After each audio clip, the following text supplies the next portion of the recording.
Song of Solomon Chapter Summaries, 1-8. Published by Vise.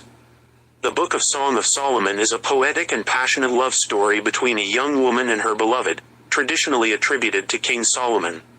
These Song of Solomon chapter summaries provide a brief and beautiful overview of the main scenes and themes of this romantic and allegorical book. When you are done reading here, you may also want to check out our complete list of Bible chapter summaries for every book of the Bible. Book of Song of Solomon Summary by Chapter. Chapter 1. The Longing of the Lovers. The young woman expresses her desire for her beloved, who is a shepherd. She asks him where he grazes his flock, and he invites her to join him. He praises her beauty and compares her to a mare among Pharaoh's chariots. She admits that she is dark-skinned because of the sun, and asks him not to look at her. She compares herself to a flower of the field, and he compares her to a lily among thorns. They exchange compliments and affirm their love for each other. Chapter 2. The Joy of the Lovers.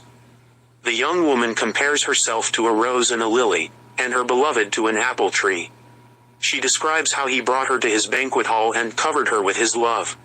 She asks the daughters of Jerusalem not to awaken love until it is ready. She hears her beloved's voice, and he calls her to come with him. He compares her to a dove, a gazelle, and a young stag. He invites her to see the spring flowers and the budding vines. She calls him her lover and her friend. Chapter 3. The Dream of the Bride. The young woman dreams that she is looking for her beloved in the city, but she cannot find him. She asks the watchmen if they have seen him, and they say no. She finally finds him and holds him tight. She then sees a wedding procession coming out of the wilderness, with Solomon in his royal carriage. She describes his crown and his throne, and praises his appearance and his fragrance. Chapter 4. The Praise of the Bridegroom. The young man praises the beauty of his bride, and compares her eyes to doves, her hair to a flock of goats, her teeth to a flock of sheep, her lips to a scarlet thread, her cheeks to pomegranates, her neck to the Tower of David, and her breasts to twin fawns. He calls her his sister, his bride, his garden, and his fountain. He invites the north wind and the south wind to blow on his garden, and asks his bride to let him enter her garden and taste its fruits. Chapter 5. The Separation of the Lovers. The young woman invites her beloved to eat and drink from her garden. She dreams that he knocks on her door, but she is reluctant to open it. When she finally opens it, he is gone. She looks for him in the city, but the watchmen beat her and take her veil. She asks the daughters of Jerusalem to help her find him, and they ask her what is so special about him.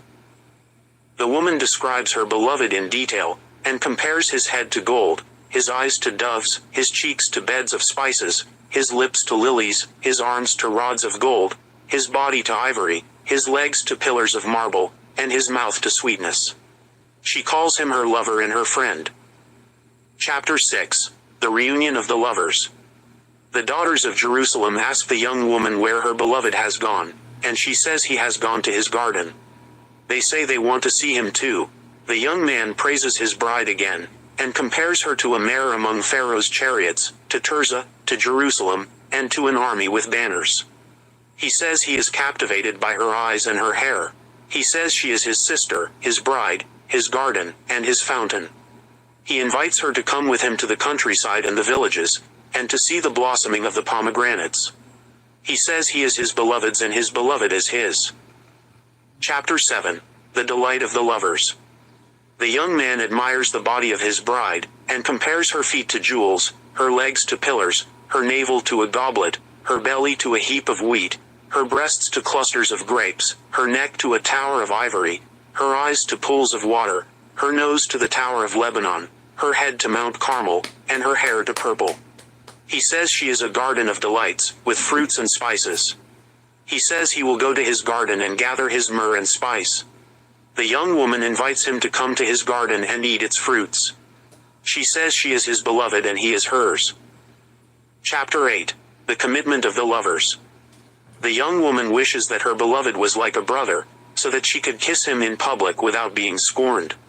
She says she would bring him to her mother's house and teach him. She asks the daughters of Jerusalem not to awaken love until it is ready. She sees her beloved coming from the wilderness, and she asks him to place her like a seal over his heart and his arm. She says that love is as strong as death, and that many waters cannot quench it. She says that if a man offered all his wealth for love, he would be utterly scorned. She says that she has a little sister who has no breasts, and she wonders what to do for her when she is spoken for.